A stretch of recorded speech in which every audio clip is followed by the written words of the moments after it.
I caught her in the back of a truck behind the grocery store, half-dressed, laughing, with a man who hauls trash for a living. I had just come to surprise her with lunch. Instead, I stood there frozen, watching her wipe her mouth and smirk at him like I never existed. But that wasn't even the worst part. I remember everything about that day: the smell of engine oil in the parking lot, the weight of the sandwich bag in my hand, the little smile I had walking toward the back entrance of the store. Lisa had started a new job at the supermarket a month ago. She said she needed space, wanted to earn her own money. I believed her. Of course I did. She said it would only be mornings. She said the assistant manager was kind of gross, always in a dirty uniform, but harmless. I didn't know his name at the time, just that he cleaned dumpsters and ran the back lot. It was my day off. I made her a sandwich, wrapped it like she used to do for me. I thought maybe we were getting better. I hadn't told her I was coming. That's the only reason I saw what I saw. I parked behind the store, next to the dumpsters. Her car was there. The truck wasn't. But I heard voices. Laughing. Then something slammed against metal. I turned the corner, and there they were. The back of the truck was open. He was standing, shirtless, pulling up his pants. Lisa was sitting on a stack of flattened boxes. Her uniform shirt was unbuttoned, hair a mess, laughing like a teenager. She saw me first. Her face froze for a second, but then she smiled. Not a guilty smile. Not fear. It was smug. Like I was the one who had done something wrong. "Oh, look who finally figured it out," she said. The guy didn't even look embarrassed. He just lit a cigarette and leaned against the truck. "Seriously, Kyle," she added. "You really thought I was working overtime?" I couldn't speak. I stood there with the sandwich in my hand like an idiot. She laughed again. "You brought me lunch? That's adorable." I turned around. I heard her call after me, mocking. "Hey, don't cry. Maybe if you grew a spine once in a while, this wouldn't have happened." I threw the sandwich in the trash on my way back to the car. I didn't cry. Not then. Later that night, she came home like nothing happened, tossed her purse on the couch, and turned on the TV. When I confronted her, she didn't deny it. "He's a man, Kyle. You're a doormat. That's the difference." She went to bed without another word, and I sat in the living room until the sun came up, trying to figure out if I was more heartbroken or humiliated. I should have left that night. Should have packed a bag and walked out the door. But I didn't. I couldn't. The next morning, she acted like I was the one who owed her an apology. She walked into the kitchen in her robe, poured herself coffee, looked me dead in the eye, and said, "You're still here?" I opened my mouth to speak, but nothing came out. I had practiced 100 versions of what I'd say, but standing in front of her, it all crumbled. I looked at her face and still saw the woman I proposed to. The woman I wanted to grow old with. Not the woman from yesterday. She rolled her eyes. "Let me guess. You're gonna cry again." "I'm not crying," I said quietly. Could have fooled me. I asked her softly, "Why him?" She actually laughed. "You mean Mike? He might be a garbage man, but at least he knows how to take control. Something you clearly don't." I felt something break inside me. But even then, I still wanted to fix it. "I can forgive you," I said. "We can go to therapy, or take a break. I just want to understand." She slammed her cup down. "You think this is about therapy? Kyle, I've been dying in this house for years. You never noticed. You think I need your forgiveness?" I couldn't breathe. She leaned in close, her voice low and sharp. "You're just mad because you saw it. If you hadn't walked in, you'd still be living in your little fantasy. You didn't lose me yesterday. You lost me months ago. I just didn't tell you." I asked if she ever loved me. She didn't answer. I followed her as she got dressed for work, still desperate to fix things. Begging. She turned around and said, "You know what your problem is? You trust people too much. It's pathetic. You actually believed I was coming home tired from work every night. That I was just busy when I didn't want to talk. You're a joke, Kyle." When she left, I sat on the edge of the bed and stared at the closet. Half of it still had her clothes. Her perfume still lingered, but the house already felt empty. I didn't eat that day, didn't leave the house. Just kept replaying her words, her smirk, her laugh. She came back late, said nothing, slept on the couch. The next morning, she posted a picture of herself with Mike on her social media. Caption said, "Some people lift you up. Others just hold you down." Everyone saw it. Her family, our mutual friends. My sister sent me a screenshot and a single message. "You okay?" I wasn't. But that night, something changed. She looked at me as I picked up her laundry from the floor. I didn't even realize I was doing it out of habit. And she just said, "See? You'll always be useful, Kyle. And that's when I knew. I wasn't going to beg anymore. I wasn't going to cry anymore. I was going to plan. I didn't tell anyone what I was about to do. Not my sister. Not my coworkers. Not even my therapist. Yeah, I started seeing one, because I needed to understand why I was still hoping she'd come around. Why I let her humiliate me, twice, and still handed her a towel when she got out the shower. But something snapped in me after that picture. After that caption. I didn't confront her. I didn't scream. I started watching. I stopped reacting. She noticed it too. That I didn't ask where she was going. That I didn't bring her coffee in the mornings. That I didn't say goodnight. But I kept smiling. I kept playing dumb. And she let her guard down. I started taking photos of receipts.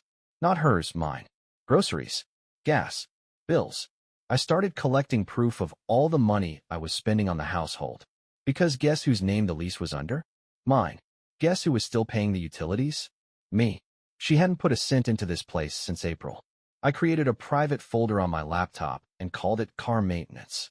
Inside, it was filled with screenshots of her texts, her public posts, and voice recordings I captured on my phone when she took calls in the kitchen. The best one was a conversation she had with her friend Melissa. I had my phone charging on the counter with the voice memo app running. She didn't notice. Melissa asked her, "Does Kyle know you're still seeing Mike?" Lisa laughed. "Kyle doesn't know anything. He's still doing my laundry. I could move Mike in tomorrow, and he'd probably ask if he wants coffee." Then she added, "But don't worry. I've got a backup plan in case Kyle kicks me out." That was the moment I realized she wasn't just cheating on me. She was positioning herself to win when she left. She wanted the apartment. My name on the lease. Irrelevant if she made me look unstable. And believe me, she could. So I started planting seeds. First, I accidentally left a file open on my laptop titled Financial Exit Plan. Inside was just a spreadsheet, blank. But I knew she'd see it. I went out to get groceries, left the laptop open. When I came back, she was sitting on the couch with a weird look on her face. "You making plans?" she asked. "Just trying to get organized," I said, and smiled. Second move, I canceled our shared Netflix account and switched to a new one under my name only. Petty? Maybe. But I needed to control the small things first. Then I started talking to my landlord. I found out that technically, Lisa was never on the lease. She just lived here. If I gave a 30-day notice and terminated, I could walk away clean. But I didn't want to walk. I wanted her to walk. Not because I kicked her out. Because she had to. And for that, I needed leverage. That's when I remembered something she said 3 months ago, when we were still pretending to be a couple. She had done some freelance marketing work for a local nonprofit. Said they offered her $500 to help with some fundraising event. She never reported it. Never signed a W-9. She cashed it under the table. And I still had the payment confirmation in my email. She used my PayPal. Unreported income. Fraud. It wasn't enough to get her arrested. But it was enough to scare her. It was a piece. And I knew I was going to need more. It started with the mail. She never paid attention to it. Said paper bills were for old people. But I'd been holding on to a few unopened envelopes that were addressed to her. One from the city, one from the electric company, and one from a credit agency. I didn't open them. I didn't need to. I just took photos of the sealed envelopes, then placed them neatly on her side of the coffee table one morning before she woke up. And I waited. She came out around 10:30, yawning, rubbing her eyes like a princess waking from a nap. She saw the mail, picked it up. Her mood changed immediately. "What's all this?" she asked. "No idea," I said. Looked important. She opened the city envelope first. Her parking tickets. 4 of them. All unpaid. 2 of them with doubled fines. "Did you see these?" she asked, annoyed. "You don't tell me where you go," I said. "How would I know where you're parking?" Then she opened the credit one. It hit her harder. She turned to me. "Did you use my name for anything?" I laughed. "Why would I need your name?" She stood there for a second, just staring at the letter. Then she tossed it onto the floor. "I'll figure it out," she said. But I knew she wouldn't. She thought I was still the guy who picked up her dry cleaning and made excuses for her at family dinners. She hadn't realized yet I'd stopped protecting her. I wasn't covering for her anymore. My second move came that afternoon. I met with my landlord. I told him everything. That Lisa had been living in the unit without being on the lease, that we had separated, and I planned to terminate the agreement at the end of the month. I made it sound clean and non-confrontational. He nodded. "Technically, she's a guest. You give notice, she's got no legal right to stay." "I don't want to evict her," I said. I just want a new start. That was the truth.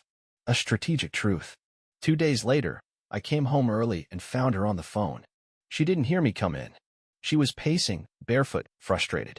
No, I don't know where I'm going to go if he kicks me out, she said. He's acting weird. Like, calm. It's freaking me out. Call doesn't do calm. Pause. Yeah, I saw the lease. My name's nowhere. Pause. I can't move in with Mike. Are you kidding? The man lives in a trailer with his brother. I stepped into the room. She jumped. Everything okay? I asked, like I didn't hear a word. She stared at me, eyes narrowed. You're up to something. I smiled. Just making plans. She didn't like that. Not one bit. That night, she didn't leave the house. No Mike. No phone calls. She just sat in the living room, pretending to scroll through Instagram, occasionally glancing at me like I was some puzzle she couldn't solve. I went to bed first. She stayed up. The next morning, she made me coffee. First time in 2 years. I didn't drink it. And that was when I knew she was scared. Not because I threatened her, but because, for the first time in our entire relationship, I didn't need her. She just didn't know yet what else I had planned. It started with an envelope. Same coffee table. Same spot I left hers a week ago. Only this one was for me. No stamp. No label. Just my name in her handwriting. I opened it. Inside was a printed letter from a local lawyer. A demand to vacate the apartment within 14 days, citing emotional harassment and coercive behavior. Attached was a statement from Lisa, signed and dated, claiming I'd been creating an unsafe domestic environment and threatening her with financial control. I read it 3 times before I could even feel my legs. Then I saw the second paper, a request for a protective order. Temporary, pending court review. She had filed it 2 days ago. Without telling me. It hadn't been served yet. I looked up. She was standing in the hallway, arms crossed. Calm. Confident. You think you're clever, she said. You want to play games? Fine. I just brought a lawyer to the table. You lied, I said, holding the letter. She shrugged. No, I reframed. You said I threatened you. You scared me, she said slowly. That's what I wrote. And honestly, you have been acting weird lately. Obsessed with paperwork. Watching me. Setting traps. Who knows what you're capable of, Kyle? I couldn't breathe. And if I have to go to court and cry a little to get ahead of this, I will. She walked past me into the kitchen. Calm as anything. I followed. You're really doing this? After everything you did? She opened the fridge. Oh, come on. You weren't going to leave me alone. You were building a case. You think I didn't see the way you were collecting stuff? You were going to corner me eventually. I didn't answer. I couldn't. I just got there first, she said. That's how life works, Kyle. Timing. That night I didn't sleep. I Googled the lawyer, real firm, real person. She wasn't bluffing. And if that temporary order went through, I'd be forced to move out. She'd get to stay. I couldn't afford a full legal battle. Not on my salary. She knew that. The next morning, I tried to call my landlord. He didn't pick up. An hour later, I got an email. Due to ongoing tenant disputes, your lease termination request is on hold pending legal clarity. She'd beaten me to him too. I sat in my car in the parking lot of the local library, just staring at my phone. Everything I'd worked for gone in 2 days. She posted another photo later that evening. Not of Mike this time, just her, sitting at a cafe, captioned, "One thing about me. I always land on my feet." I got 2 messages that night from friends. One asked if we were okay. The other said they'd heard I got served. The shame burned. But even worse was the fear. What if she got the apartment? What if she filed for alimony? What if I became the one paying for her to live while she laughed about it over brunch? And then I remembered what she said to her friend. I've got a backup plan. Yeah, she did. And it was working. I spent the next 2 days doing what I do best, keeping my head down and thinking. She had the upper hand legally. I knew that. The protective order wasn't approved yet, but the threat alone had frozen my landlord, shut me out of our friends' circles, and put me one wrong move away from being labeled unstable. But Lisa had made one mistake. She underestimated how much I knew about her. First, I dug up a copy of our apartment agreement. The original lease was in my name, but so were the utilities, and I had the payment records. All of them. I printed them. Then I contacted the landlord again, not by phone. He stopped answering, but through certified mail. Inside the envelope was a letter from me, a copy of the lease, and a log of every payment I'd made. Rent, electricity, internet, water, all for the last 11 months. Lisa hadn't paid $1. The letter was short. In the absence of a legal cohabitation agreement, and with evidence of sole financial responsibility, I request a formal review of my right to exclusive occupancy. It wouldn't solve everything, but it would force him to look again. Legally. Next, I called in my favor. Melissa, Lisa's friend. The one she always drank with. The one who knew everything. I hadn't talked to Melissa in weeks. She didn't even know I'd heard the conversation Lisa had on speaker that day in the kitchen. But Melissa still felt guilty. She picked up on the first ring. I'm not getting in the middle of this, she said. I'm not asking you to, I replied. I just need one thing. You told Lisa to stop posting about Mike. You said it would look bad. What? Pause. Because he's married, she whispered. I closed my eyes. Bingo. He's married. And his wife doesn't know? She suspects. But no proof. That's all I needed. I hung up. Started digging. Mike's real name wasn't hard to find. Lisa had tagged him once by mistake. One quick public record search later, and I had his home address. His wife's name. Even her workplace. I wasn't going to contact her. Not yet. That wasn't the point. The point was leverage. Lisa had weaponized the legal system against me. I was going to weaponize truth against her. That night, I left my laptop open again. On purpose. This time, it had an email draft addressed to Mike's wife. Not sent. Just open. Subject line. You deserve to know what your husband's been doing during work hours. Body. Photos attached. Receipts available. Happy to talk anonymously. It was fake, of course. No attachments. No message. But I made sure Lisa saw it. The next morning, she was pacing again. She didn't say a word at breakfast. Didn't touch her coffee.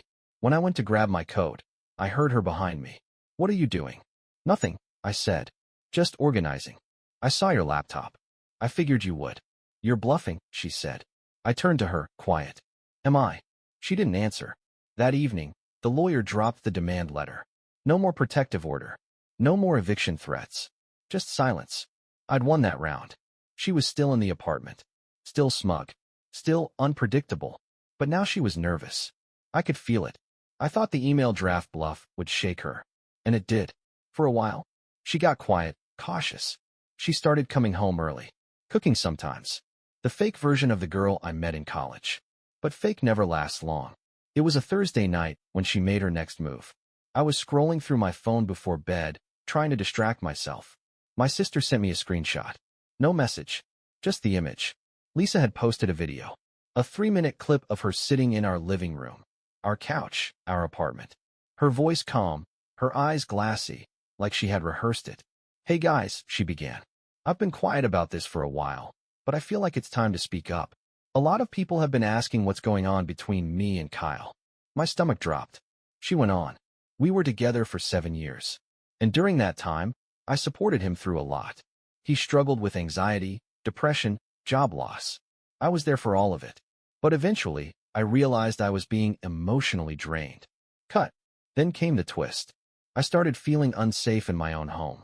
I won't go into detail, but I had to speak with a lawyer just to protect myself. Women, you understand. It's scary when someone you love starts keeping records on you, monitoring your moves, building files like you're a threat. That's not love. That's control. She didn't say my name, but everyone knew. By morning, the post had over 700 likes, 250 shares, and dozens of comments. I'm so proud of you. You don't owe anyone an explanation. You're so brave. One of her co-workers commented. He always gave me weird vibes. Trust your gut. Another one said. I saw him once at the store. Looked like a creep. I hadn't even been to that store. I couldn't breathe. I didn't go to work that day. I called out. Said I had a stomach bug. What I really had was humiliation. Every move I'd made to protect myself now looked like evidence that I was the problem. And because she never gave specifics, people filled in the blanks themselves. I had coworkers sending me polite texts like, "Hey man, everything good at home?" My sister called 3 times. I didn't pick up. Lisa didn't say a word to me when she came home. She knew what she'd done. She just walked into the kitchen and started making tea like nothing happened. Finally, I asked, why? She looked at me like I was a child. You should have left it alone, Kyle. But you wanted a war. You lied about me. No, she said. I told a version. You think truth matters to people online? You think they want facts? They want a story. And I gave them one. I just stood there. I needed to remind you, she added, that I still know how to win. You're playing defense, Kyle. I'm narrating. Then she went to bed. That night, I stared at the ceiling for 6 hours straight, wondering how many people believed her. How many would ever look at me the same? She had taken my silence, my strategy, my attempt at dignity, and turned it into a weapon. I was losing again. And this time, I didn't even see it coming. 5 days of silence. No response to her post. No online rebuttal. No passive-aggressive comments. I let the world believe whatever story she fed them. I let the heat simmer down. I let her think she'd won again. Because the truth? I wasn't trying to clear my name on social media. I was preparing to burn hers offline. Remember Mike? The married sanitation guy she thought was beneath suspicion? Yeah. His wife, Angela, wasn't stupid. She had followed Lisa on Instagram weeks ago, from a burner account. I didn't have to say anything. She reached out to me. Are you the guy Lisa lives with? I replied, not for long. Angela didn't want drama. She wanted clarity. So I gave her what she needed. A video of Lisa kissing Mike outside his work truck, time-stamped, clear as daylight. I didn't film it. She posted it herself back in June and forgot to take it down. I sent the screenshot. Angela didn't reply for 2 days. Then she wrote, "You'll want to check her profile tomorrow. Noon." Noon came. Lisa posted a selfie. Big smile. Coffee cup. Caption said, "Breathe in peace. Breathe out the past. Harmless." 10 minutes later, Angela commented under it. Publicly, "Hey Lisa, does my husband breathe peace into you before or after you climb into the back of his garbage truck?" The comments exploded. Lisa deleted the post within 20 minutes. But it was too late. Angela had screenshotted everything. The old post. The kiss. The comment thread. And then she messaged Lisa directly. "You knew he was married. You knew about our kids. You kept going. I hope he's worth what's coming." Lisa panicked. She went offline for 48 hours. I stayed silent. No contact. No gloating. But that wasn't my only card. The nonprofit she worked with last year, the one she got paid under the table from, I sent them a tip. Anonymous. Told them their books might have a problem, that one of their contractors never filed her income, and that she might have used their event budget for personal spending. Did I lie? No. I just pointed them to the receipts she left in our kitchen drawer. Her signature. Her name. They launched an internal audit. Lisa got a call 2 days later. She left the apartment pacing, snapping at someone over the phone, saying it was just a couple $100, and I didn't know I had to report it. I recorded it. I didn't send it anywhere. Yet, that night, she came home early. No makeup. No phone in her hand. Just quiet. She didn't speak to me. She didn't post for a week. Her followers? Quiet. Mike? Gone. Angela? Lawyered up. She sat on the edge of the bed like she was waiting for a verdict. I didn't give her one. I just walked past her, calm, collected, and grabbed the last copy of our apartment lease off the counter. I said, 30 days, Lisa. That's all you have left here. She didn't argue. She didn't cry. She just nodded once. For the first time in months, she had nothing to say. The 30 days started ticking. She stopped posting, stopped smiling, stopped pretending. At first, I thought the silence meant she was giving up. I was wrong. Lisa was waiting. Her final move came on day 27. I got a letter. Hand-delivered. Certified. It was from her new attorney. Inside was a petition for financial restitution. Lisa was claiming she had contributed uncompensated domestic labor over the past 3 years. Cleaning, cooking, emotional support during my mental health crises. She wanted $8,000. $8,000. She claimed she gave up career opportunities to support the relationship.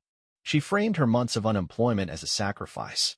She even cited texts I had sent from a year ago where I thanked her for keeping the house running. She had built a case, while cheating, lying, and gaslighting me. And now she wanted a payout. I took the letter to a lawyer. He was blunt. Could it stick? I asked. He shrugged. If she plays the long game and gets the right judge, maybe. You'll spend more money fighting it than settling. I went home, sat in the kitchen, and stared at the wall for 2 hours. She walked in like she already knew. Don't look at me like that, she said. This isn't personal. It's compensation. You're suing me, I said quietly, for not paying you to destroy my life. She poured herself tea. Call it retroactive rent. And Mike? I asked. Gone. Angela. She'll calm down. And what about you? I asked. Do you even hear yourself? She looked at me like I was the broken one. I survived. That's what matters. I didn't argue. What was the point? She had turned our entire history into a transaction. Something to be monetized. Itemized. And the worst part? She might actually win. The next morning, I opened our shared bank app. She had withdrawn her final half of our last month's expenses. Left a note on the memo line. Fair share. The court date for the petition was scheduled in 6 weeks. It was over. Lisa had officially won. Not just the narrative, not just the attention, not just the apartment she'd soon be leaving. She'd found a way to make me pay her to leave. I lay in bed that night, staring at the ceiling. Same as I had so many nights before. But then, I remembered something. Something tiny. The USB drive. It was still in my desk drawer. I hadn't touched it since before all this started.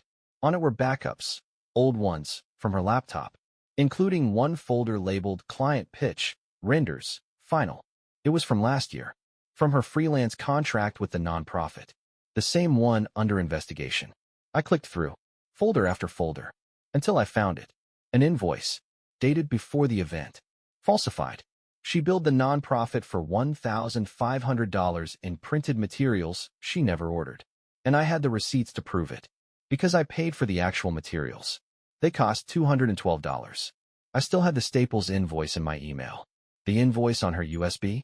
Entirely fake. She uploaded it through her business email. I had the metadata.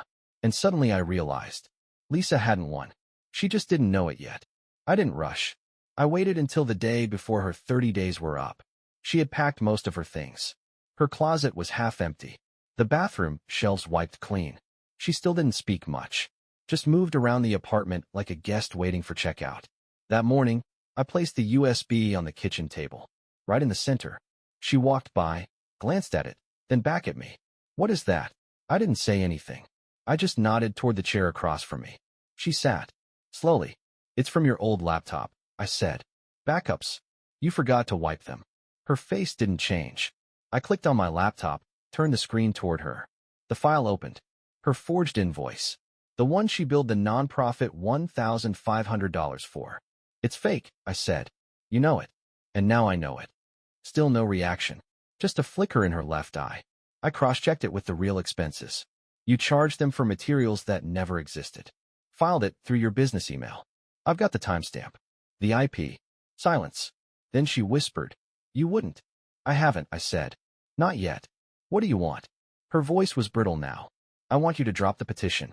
I want written confirmation. I want it today. And if I don't, I leaned back in my chair.